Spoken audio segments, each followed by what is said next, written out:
going on an Air Force base and seeing the planes flying and knowing that I could support that mission and just the excitement and what's going on and just the whole, community feel of an Air Force base and working for a purpose. And not that I don't work for a purpose now, but it's just different. And yeah, I very much miss that career. Yeah. So what did you go on to do for a living after you left the service?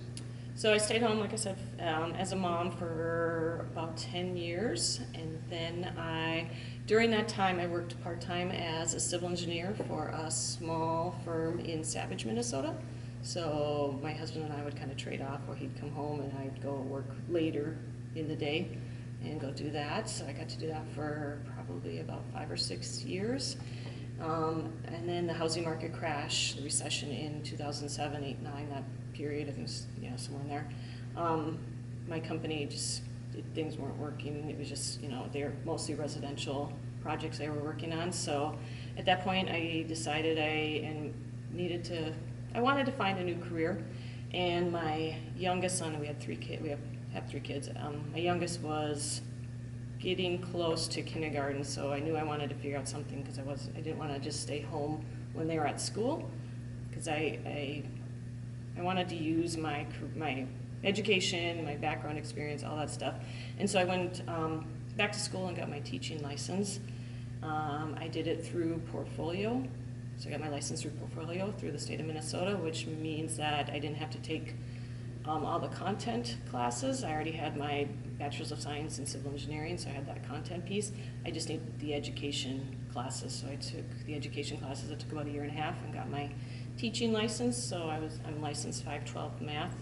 And my first job, I got hired to teach engineering, which I didn't know was something you could teach in the middle school.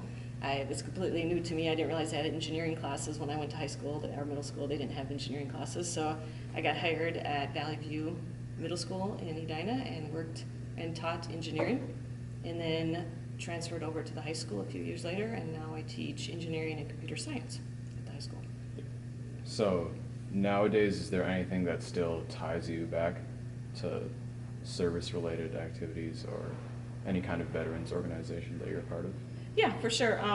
So my husband, like I said, he retired from the reserves. It was, I think, 2016.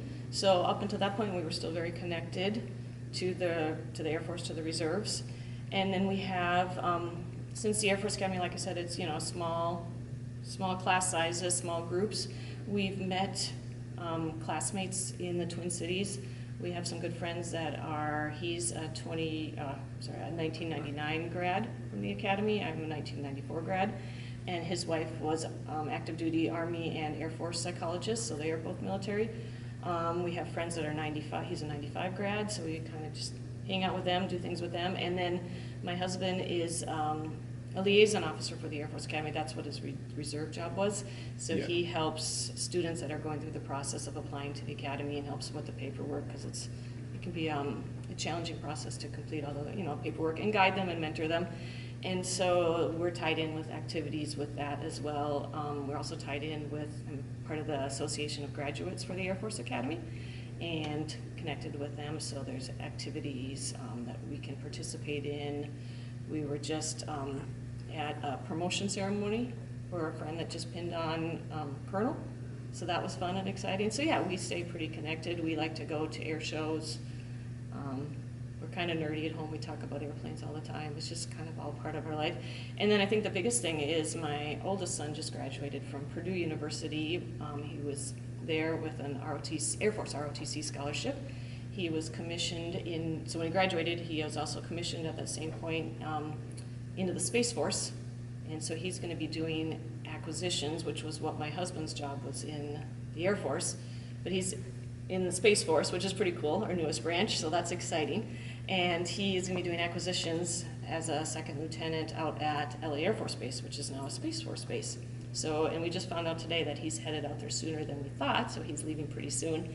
And he's super excited. We're excited because that's where he was born, that's where we lived, that's where we work. So he's just kind of full circle. He gets to go out to that Space Force base, Air Force Base, I don't know what they call it exactly, and work in those same buildings we were in, and kind of live in those same areas, and just get to start his career in the Space Force, and just, we're super excited for him, and he's excited too. Yeah. So, I just have a few more questions. How do you think your service changed you as a person?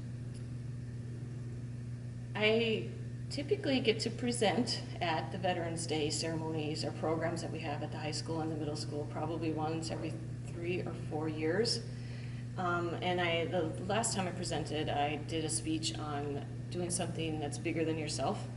And so for me, just, I feel like having that service and that need for service and helping others, and like I said, doing something that's bigger than myself, that's really important to me. And what else was on that question?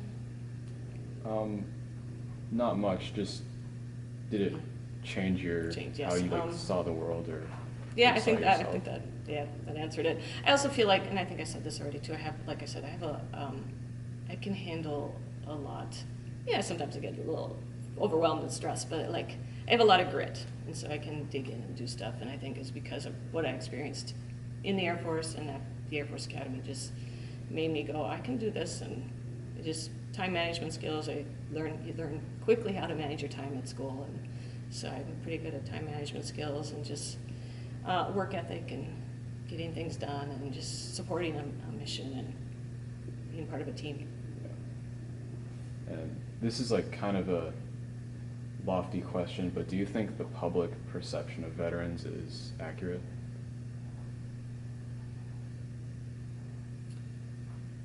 I could say yes, and I could say no on that one. I think they don't always understand what we do.